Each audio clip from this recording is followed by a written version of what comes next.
আমরা আজকে একটা গুরুত্বপূর্ণ ইস্যুতে আপনাদেরকে ডেকেছি। আপনাদেরকে অভিনন্দন, আমাদেরটাকে সারা দিয়ে এসছেন।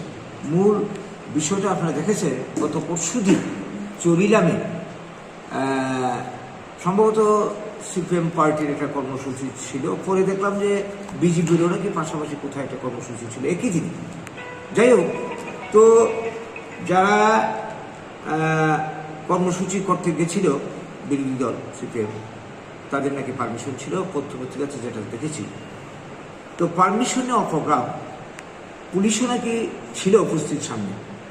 সব কিছু থাকা সত্ত্বেও এত বড় একটা ঘটনা ঘটলো ত্রিপুরাতে, অনেকদিন পর একটা রাজনৈতিক হত্যা ঘটলো, এটা তো কোনোভাবেই মেনে নেওয়া যায় না।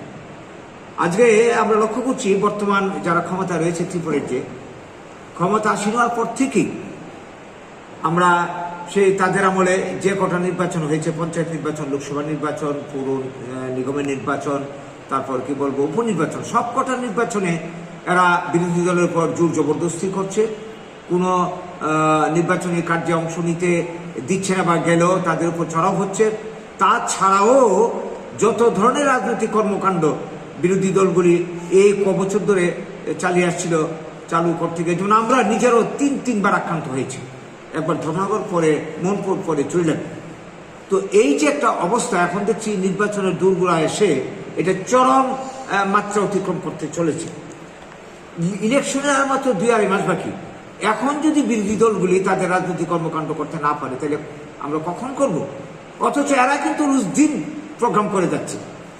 তো এই যে একটা সিচুয়েশন, এখানে একজন নিহত হলো, আরো অনেকে আহত হলো, অথচ পুলিশ দাঁড়িয়ে থেকে উপস্থিত থাকা সত্ত্বেও এই ধরনের ঘটনা কি করে ঘটতে পারবে? আমরা বারবার লক্ষ্য করছি পুলিশ মানে সামনে থাকছে অথবা এড়িয়ে যাচ্ছে। সামনে থাকলো, এরা উপযুক্ত ব্যবস্থা নিচ্ছে না। এটা কি মদত দেওয়া নয়? যারা অপরাধ করছে তাদেরকে সাহস যোগানো নয়? তাহলে এই ধরনের উদ্ধি পরে যারা সব পাবলিকের পয়সা খাচ্ছে, পুলিশের মধ্যে সবাই খারাপের কথা বলছি না, যারা এই ধরনের মানে কাজকে প্রশ্রয় দিচ্ছে, তারা কি মানে সমদোষে দোষী নয় যারা অপরাধ করছে তাদের মতো? তো আমাদের এই মুহূর্তে দাঁড়িয়ে এই ধরনের ঘটনার তীব্র নিন্দা করছি, তীব্র ধিক্কার জানাচ্ছি। এবং এই ঘটনায় যারা যুক্ত, আজকে আমরা 3টা দাবি আপনাদের সামনে উপস্থাপন করছি, কর্তৃপক্ষের নজর আনতে চাইছি। 1 নম্বর, যিনি নিহত হয়েছেন যে দলেরই হোক, তার পরিবারটা তো সর্বনাশ হয়েছে। তাকে মানে তার পরিবারকে উপযুক্ত ক্ষতিপূরণ এবং পরিবারে একটা সরকারি চাকরি যাতে দেওয়ার ব্যবস্থা করা হয়, এই দাবি আমরা রাখছি।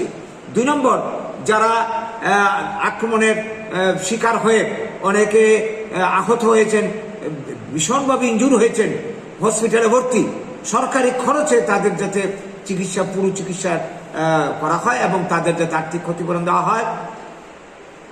দ্বিতীয় দাবি হচ্ছে, যারা এই অপরাধে যুক্ত, যে দলের হোক, শাসক দল বা বিরোধী দল, তাদেরকে অবিলম্বে গ্রেপ্তার করে আইনানুগ শাস্তির ব্যবস্থা করতে হবে। ইমিডিয়েট এটা করতে হবে, এটা কাল বিলম্ব করা চলবে না। যে এই যে পরিস্থিতি চলছে, এই পরিস্থিতি যদি অব্যাহত থাকে, তাইলে আমরা তো কোনো কাজকর্ম, নির্বাচনের কাজকর্ম করতে পারবো না। আমরা এতদিন যা হওয়ার হয়েছে, যিনি এখন এই রাজ্য সরকারের প্রধান মুখ্যমন্ত্রী, তার কাছে আবেদন, এবং আমরা সেই সঙ্গে কেন্দ্রীয় স্বরাষ্ট্রমন্ত্রীর কাছেও আমরা আবেদন রাখছি, আমরা দাবি জানাচ্ছি যে এই হিংসা এখন থেকেই যাতে কঠোর হস্তে দমন করা হয়, হিংসা যাতে বন্ধ করা হয়।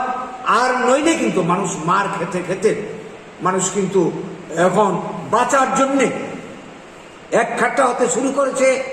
বাঁচার জন্যে মানুষ যা করার, মানুষ কিন্তু পাল্টা প্রতিরোধ করে তুলবে। আগামী দিনে যদি হিংসায় প্রতিহিংসা মতন পরিস্থিতি তৈরি হওয়ার জন্য দায়ী থাকবে বর্তমানে যারা শাসন ক্ষমতা রয়েছে, তাদেরকে আমরা দায়ী করবো। কাজে এই বিষয়টাও তাদের গুছিয়ে নিতে চাইছি এবং যথোপযুক্ত ব্যবস্থা যাতে গ্রহণ করে, তার জন্য আমরা দাবি জানাচ্ছি।